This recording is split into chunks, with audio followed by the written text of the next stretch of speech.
And Grand Rising to all my investors yourself out there, man. Thank y'all for tuning in to another Monday in the episode of the Entrepreneurial Conversation that we're going to be having today. This is officially episode number 2 of season 5. And today's topic we're going to be getting into is getting active to longevity. That's getting active to longevity. And what I mean by active is you putting in the work as an entrepreneur, because it's very important. If you want to have longevity in the field of entrepreneurship or being an entrepreneur, you have to put in the work. You know, you have to stay disciplined. You got to stay focused, right? You got to continue to work on yourself, work on your skills, work on what is going to help you become a better entrepreneur so you can continue to grow. You can continue to have longevity, you know, as an entrepreneur, you know, doing the right things that's going to work with you rather than you doing the wrong things that's going to work against you. But other than that, guys, before we jump into the topic today, you know what time it is. If you're watching this playback of the show on our YouTube channel, make sure you hit that subscribe button. Make sure you hit that notification bell and also hit on that like button so the algorithm know this is a real pie show going on. And also, if you're listening to this playback on the Spotify channel, make sure you hit that follow button so you can be notified when a new episode drop. And also, guys, NVest flagship is going to be down for a couple of days. I'm doing some retooling on that, you know, just making sure everything stay crisp, everything stay balanced and what have you. So it's going to be down for a couple of days. I'm gonna try to have it back up by middle of next week. I know it may seem a long time, but it's a couple other things I have to get done first. And right now I don't have the manpower or the team to, you know, unfortunately help me with things like this. So I have to take it one day at a time, one step at a time, and one project at a time and what have you. But I definitely would have that up. So that's why it's so important, right, to go right now. Matter of fact, it's important for you to already have been on the emailing list of our site and what have you, so you can be notified when his site is back up. So you might just have to wait, guys. But other than that, man, you know what time it is. It's time for that segment we call the Spotlight News, man, where I take article, read you something that's going on within the field of entrepreneurship, just to give you some type of idea what's going on, something hopefully give you advice, something you can learn from, what have you. So today's article that I'm going to pull up is from, once again, entrepreneur.com. You can find it on entrepreneur.com. And the title of this article read, I made 3 big mistakes when starting a business. Hear what I learned from them. So this right here is basically, article is going to tell you what this person learned from the mistakes that they made. They made 3 big mistakes when they started a business. So the key takeaways that they have from this article is mistakes are a natural part of the business process. Building successful business takes time, lessons learned, and enormous growth as a business owner. And the other one read is, with a consistent selling system, reliable team members, you can navigate challenges effectively and achieve lasting success and what have you. So those are the key takeaways from this article. So I'm going to read probably the first paragraph of this article, then we're going to jump right into the 3 things that they learned. So it reads, any business owner knows that the first few years in business are far from glamorous, right? Yet amidst all the unpredictable of running a business, one thing is certain: you will make mistakes. That's nothing to be scared about. Mistakes are actually golden opportunities for you to learn something new and gain valuable experience, right? And I mentioned that quite a few times throughout other episodes that I did. Mistakes, failures, all them things we look at as something that's bad. But in our reality, these are golden opportunities that you can learn from, right? You can pick something up from it to make sure that you learn the right thing so you can be able to not make that same mistake again. And it's always good to gain valuable experience, because the more experience that you gain, more knowledge you can get out of it and what have you, right? So we're going to jump down to the lesson that was learned. So these are the 3 lessons. So lesson number 1 is know your numbers and be realistic about them, right? So it reads, the sooner you know what numbers matter, the sooner you can track them and understand what they mean for your business. Too many entrepreneurs focus on surface level metrics like social media likes or number of subscribers on a list. But if you don't translate it into sales, it doesn't matter. So that's very important, right? You have all these subscribers, right?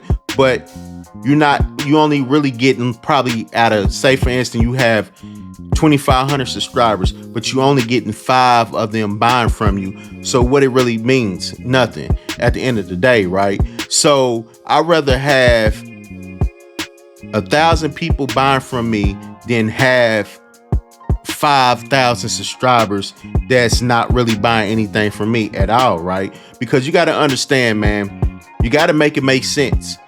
It doesn't matter how many likes you get on your social media posts. What it matters if it translate over to sales. And that's the big part of it, guys. That's the big part of it. So make sure you know your numbers. Make sure you're doing the right things. Make sure you're making realistic numbers and understanding them. So he put, for example, expecting a 50% purchase rate from 100 subscribers may be unrealistic if typically conversion rate in your industry is between 1 and 4%. So you got to make it realistic. You got to make the numbers realistic because you don't want to overwhelm yourself. You don't want to feel like you're doing something wrong, and you don't want to set yourself up for disappointment or what have you, guys. So the lesson number 2 that they put is hire before you can afford to hire. See, you got to understand that it's a lot of times we try to build a team. If you had the funds to bring on somebody, a couple people to create a team, that's good, because a lot of entrepreneurs, we really don't have that type of capital, or we're not in position to hire anybody. But if you can find somebody that's willing to work for free to help you out, it's going to be with you, then hey, even take that. But at the end of the day, a lot of us entrepreneurs don't have that type of fortitude to be able to have a team right away. So it says, many of us are guilty of thinking we have to generate income first before hiring a new team member. And I can totally understand why. In the average consumer lifestyle, it's pretty normal to save up for something, then buy it. However, a business owner, you need to adapt an entrepreneurial mindset. You need that person to reach the next revenue level. You need to hire to scale. You don't scale to hire. So the other one say it's all too easy for our plates to get overwhelmed, and before you know it becomes too hard to even consider going through the hiring process. The though of putting together a test, writing job description, shifting through the applicants on top of your already mounting to-do list, no chance. By leaving hiring until it's too late. Exactly what I was saying. But this, if you are in a position to bring on somebody early to help you out, that's even better, right? Or you can find somebody that can help you right away. That's even better, right? That's going to willing to do it for free until you start really making some revenue. This to the wait until you can pay them or what have you. If they're going to be patient, if they willing to want you, if they are there for the right reason to see you win, to see you grow, to help you get in a position to where you can start to be successful at what you're doing as an entrepreneur, hey, go ahead and do it, right? But like I said, a lot of times, a lot of us not in position to hire anybody, so we have to do the legwork ourselves. But the quicker you can position yourself to get somebody to be part of your team is even better, guys. I'm not telling you don't hire nobody or don't try to get a team because you don't have the capital or you don't, still try to position yourself. The faster you can position yourself to do that, it can help you out. It can prevent you from getting burnt out and trying to do everything. It can also take tasks that's very time consuming off of your hands so you can focus on what's important. So that's very important to do, man. The quicker you can get to a position where you can hire, can definitely help you as an entrepreneur. So the third thing they have is hire for the role, not the person. So I'm going to read this first paragraph. On the hiring note, remember to choose your team members carefully as they can make or break your business. People often say you don't have to hire for the role, hire the person. When you get the right person, they can do just about any job, right? But as I found out, that's not entirely the case. With a more creative mind, I knew I wasn't the person to handle the system and process in my business. However, when I began looking for an operational manager to ensure the business run efficiently and effectively, I wasn't specific enough in what I was looking for. So you want to make sure you hire for the role and not the person, right? You want to make sure it's the appropriate role. Make sure it's something that's going to be effective, something that's going to help you out, right? Just don't hire the person. Hire for the role that needs to be done, the work that needs to be done.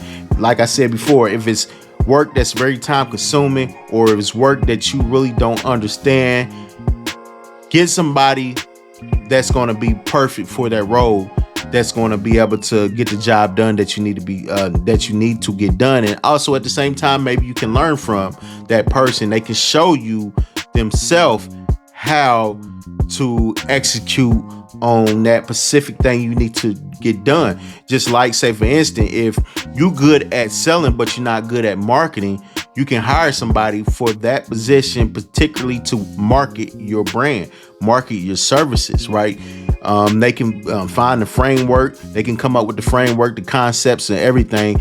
And you deliver on the end of selling your services, selling your brand to the people and what have you.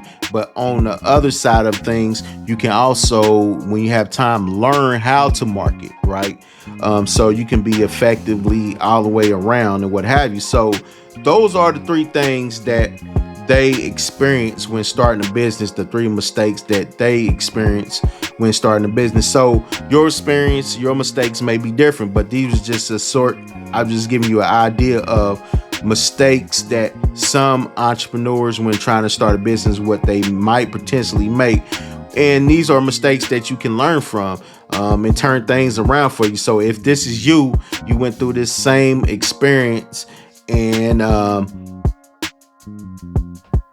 if you can find some type of way this can potentially help you turn things around, get you in the mind frame of, okay, maybe I need to do exactly what this person did to hopefully help me change things around. So that is the three mistakes. So you can go to entrepreneur.com. You can check out the article and what have you. So when you go on there, look for the article and say, I made 3 big mistakes when starting business. So that is the segment for today. Spotlight News. And you know what time it is, man. We're going to take a quick commercial break and we're going to be right back with that segment we call Quote Me on That. I'm going to quote me on that, where I read you quote and I explain to you what the quote means. But other than that, make sure y'all tap back into the entrepreneurial conversations, guys. Yep.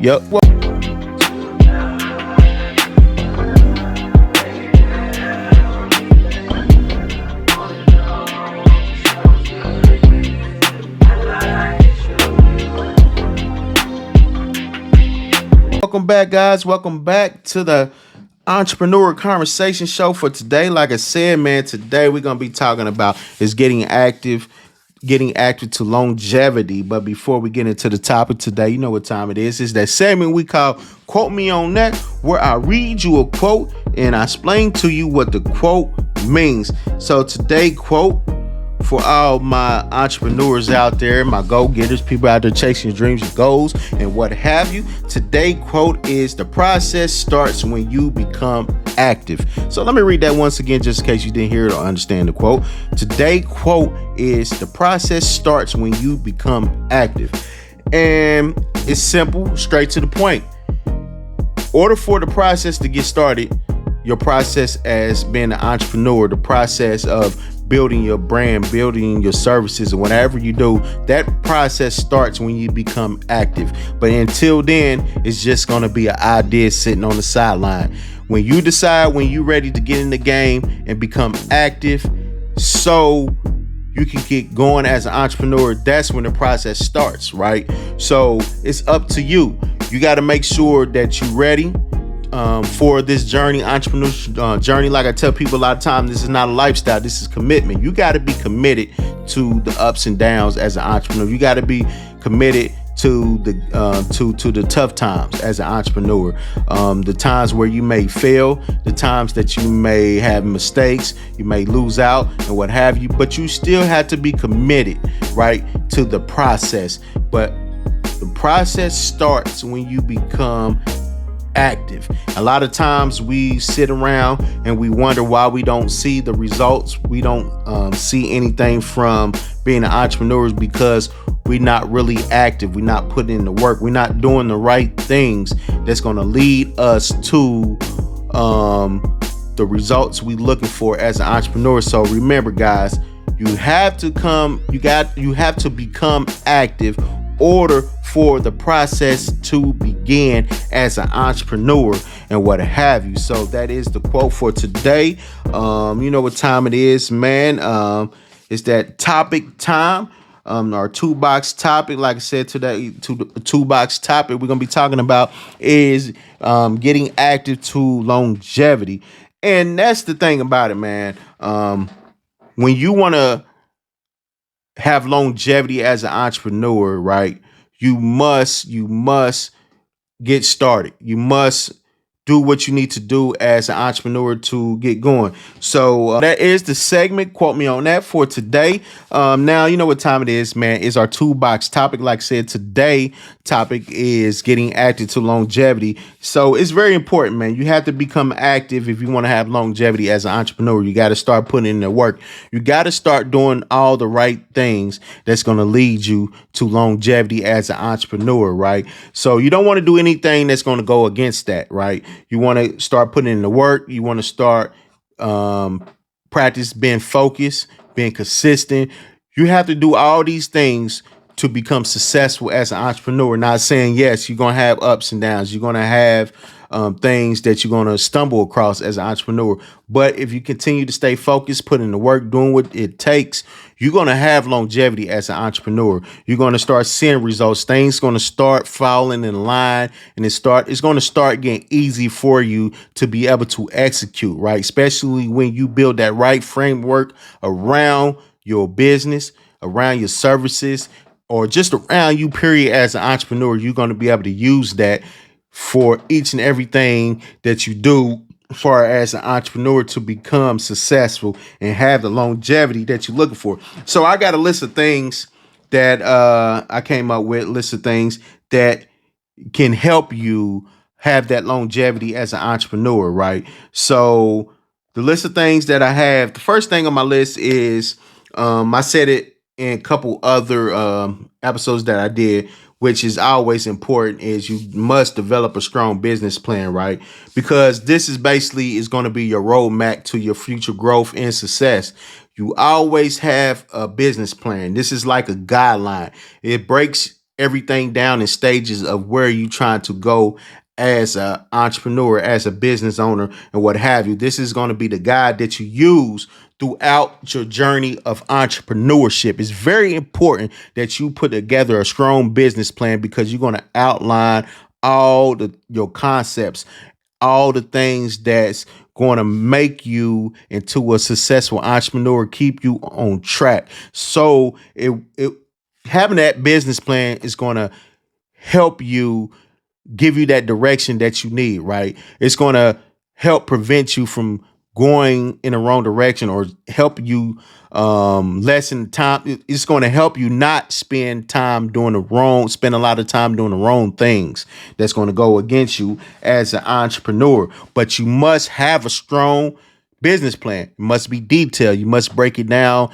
in ways where it's going to break it down in stages, let you know what mile markers you need to be at, where you need to hit at, what you're trying to do, where you're trying to be at this point of time as an entrepreneur. So like I said, this is something like a help guide, a roadmap to help you on your journey as an entrepreneur and what have you, right? It's very important. And number two, like always, you must build a strong network, because without having a network and you a new entrepreneur, it's going to be rough because you want to have people that you can be able to call on, people you can reach out to, people you can help mentor you, help you be able to maneuver around any type of roadblocks or anything that can potentially stop you or slow you down as an entrepreneur, right? Like I said, you have different groups that you can join on social media.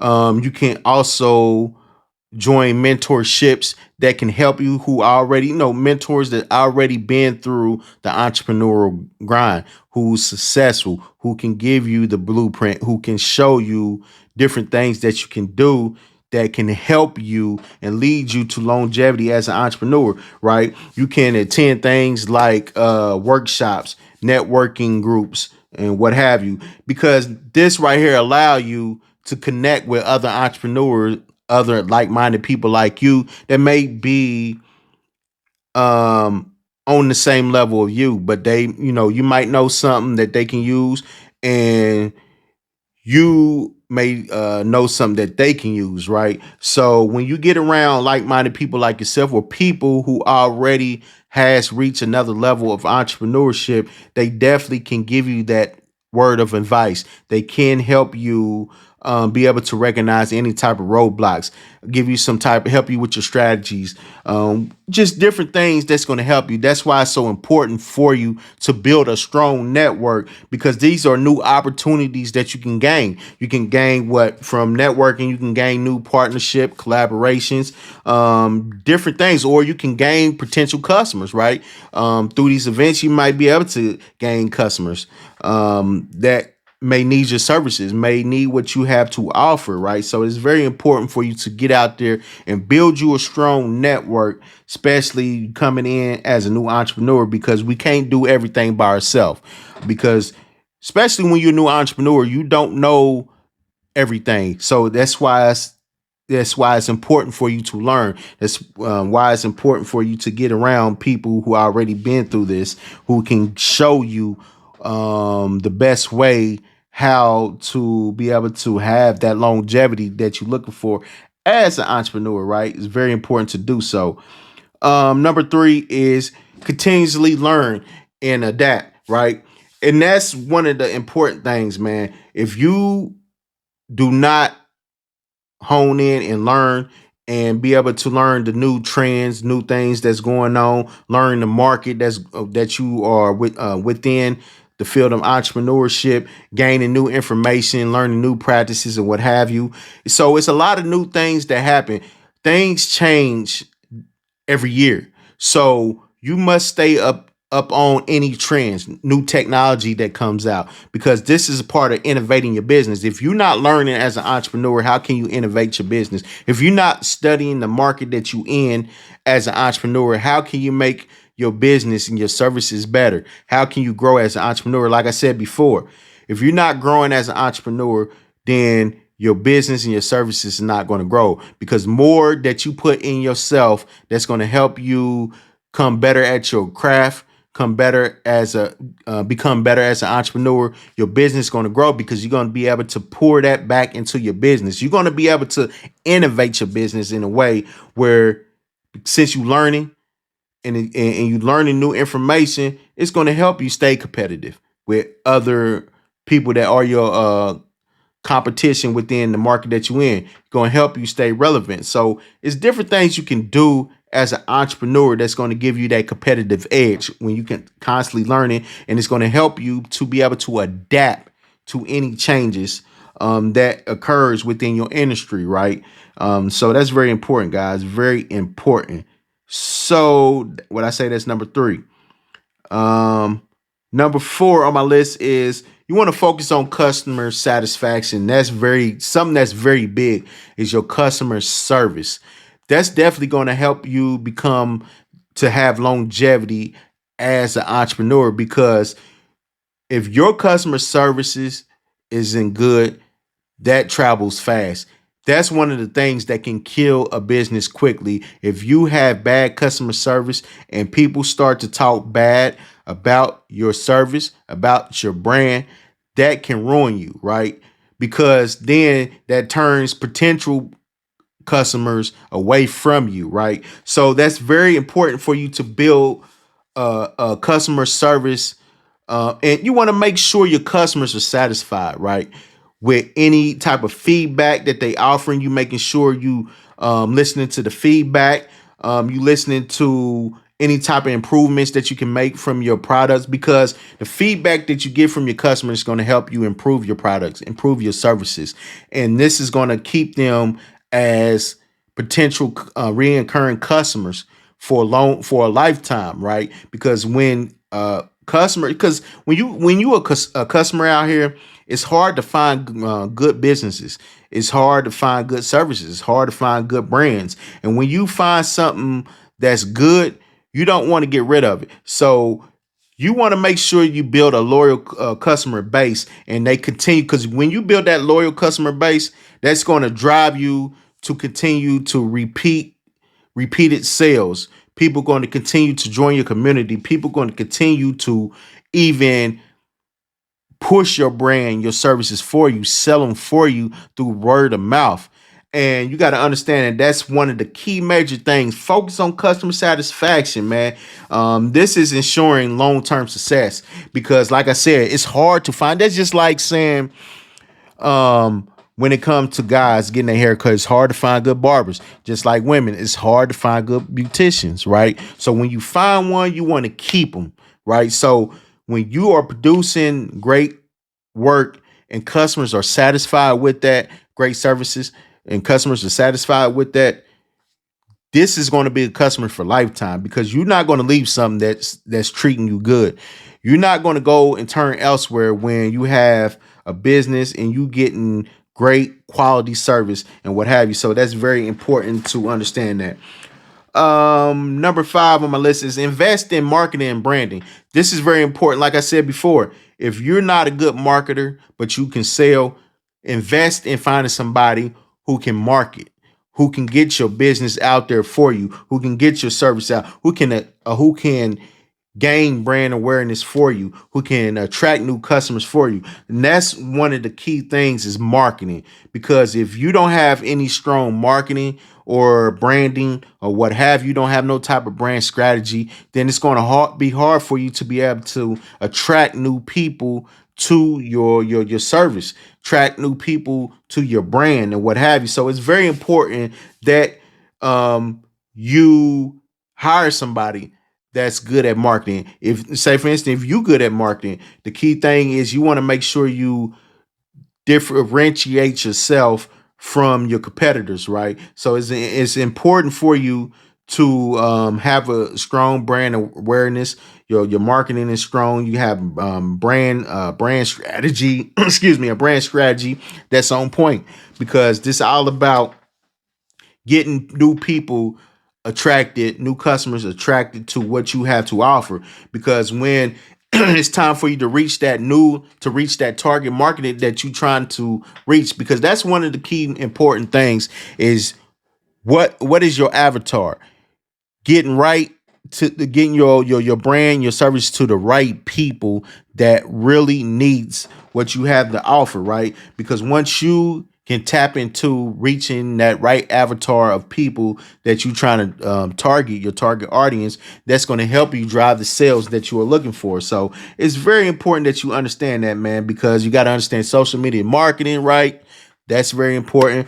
Content marketing, SEOs that can help get you seen through on Google and all the other sites that you see. Like you might see the same company, like if you're on your Facebook in your feed, you might see that same brand on your timeline. And that's because they got the right marketing strategy, the framework to constantly get their message in front of the eyes that they need to get in front of. That's very, very, very important, guys. When I say that's number 5, okay, that's number 5. Number 6 is manage finances wisely.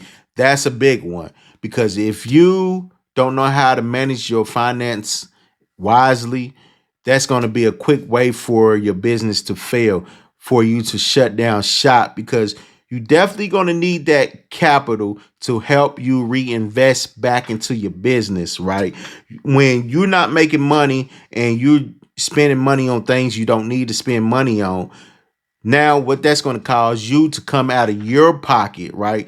Just say, for instance, if you entrepreneur is still working 9 to 5 job, now you definitely going to have to use the funds from your check to fund your business, which that's what most of us do. If we working, we from the ground zero, we do use our funds from what we get paid from our job to fund our business. But you want to find a way where you can make sales so you can get away from using your 9 to 5 check to fund your business to now you making your sales, your finance, you managing your finances wisely, and so you can be able to reinvest back in your business and you don't even have to touch your check and whatsoever. And that's something that's very important because especially as a new entrepreneur, you want to be able to learn how to track your expenses, monitor your cash flow. It's very important for you to create a budget for yourself. This is what I'm going to spend on ads. This is what I'm going to spend on product and what have you. This is what I'm going to spend on miscellaneous things that may come up that I may need for my business. So you want to make sure that your financial management skills is up to par, because this can affect you if you're going to determine if you're going to have long-term success as an entrepreneur and what have you. Because if you cannot manage your money properly as an entrepreneur, you're not going to have long-term success because you're going to constantly run out of money and you won't be able to fund your business. You won't be able to get the things that you need for your business to stay afloat, to be able to operate your business and what have you. So that's very important. And just give you a short story real quick. We all know some of us know the story, some of us don't. Like Damon John, I like to use this story. He kept running out of money. Not saying that he didn't know how to manage his money, but he had to shut down his clothing line, FUBU, 3 times because he kept running out of money. Third time, he had to make a decision. If this doesn't work, I might have to shut it down for good. If it works, then we're going to continue to push this FUBU brand and what have you. So by the third time, he ended up getting it right, and it was history after that. So make sure you are managing your funds properly so you wouldn't have to shut down your business at all whatsoever, guys. And what I say, that's number 6. Number 7 is seek mentorship and guidance, which is very important, man. You want to be able to seek mentorship and guidance. This is one of the key things. If you can find somebody who is a thorough mentor, who really can show you the way, who really have the answers, who really been through the grind, who really is successful as an entrepreneur, find that mentorship that's going to give you that right guidance. That's very important. A mentorship can give you very valuable advice, insight, and things that's going to support and help you navigate through any type of challenges, bumps in the roads, anything that may occur as an entrepreneur. They can help guide you through them. You can call them. They can help guide you through whatever you need. So that's what's very important. Or you can have monthly, weekly meetings. However, that mentor is going to set that up for you, so you have access to them 24/7 to help you go through that first period as an entrepreneur and what have you. So that's very important, because a lot of times when entrepreneurs of the past, they really didn't have that type of guidance. They really didn't have that type of mentorship, because you got to understand, social media wasn't around. So it's hard for you to reach out to somebody who's already successful that you see online, who have the proven proof of being a successful entrepreneur, right? You didn't have that fortitude to be able to do that, right? So some of the entrepreneurs from past, they had to learn from their mistakes. They had to learn from the pitfalls, the challenges, and what have you. So now, since they've been through that, they can tell you about it. They can show you the way, and they can provide that valuable advice, that insight, and that support to help you, right? Because a lot of times we know, especially starting out as an entrepreneur, things can become overwhelming, right? Especially when it's a lot on your shoulders. You're really trying to get something going, things can become overwhelming, and by you having that mentorship and that guidance, that's going to help you to be able to avoid anything that may occur that's going to harm you in a way as an entrepreneur. So the last thing on my list is stay passionate and motivated, right? So you want to be you want to stay passionate. You're passionate. You want to be motivated because this is going to lead to building a successful business, right? Because you got to understand it takes time. It takes time to build a successful business. It takes time to be a successful entrepreneur, right? So through your patience, through your consistency, through you continue to put in work, this is going to help you to be able to achieve them goals, right? To be able to accomplish whatever you need to accomplish as an entrepreneur. This is going to help you be able to drive you towards that long-term success and longevity as an entrepreneur. But you got to stay passionate. You got to stay motivated, guys. Stay passionate and motivated and continue to be motivated to conquer your business ideas that you set forward to do as an entrepreneur, guys. So other than that, man, that is a list of things that can help you build that longevity as an entrepreneur, guys. This are what 8 things on my list, 8 things on my list. Let me read them. Let me go back through them one more time, guys. That's number 1, develop a strong business plan. Number 2, build a strong network. Number 3, consistently learn and adapt. Number 4, focus on customer satisfaction. Number 5, invest in marketing and branding. Number 6, manage finances wisely. Number 7, seek mentorship and guidance. And number 8 is stay passionate and motivated. So that is the segment for the entrepreneur conversation, episode number 2. Like I said before, guys, make sure you hit that subscribe button, make sure you hit the notification bell, and make sure you hit that like button so the algorithm know this is a real show. And if you listen to this on our Spotify channel, make sure you hit the follow button so you can be notified when a new episode drop. But thank you guys for tapping into and listening to another show on this Monday. And make sure y'all come back next Monday, and we're going to have another one for y'all, man. Hot and ready. Yup.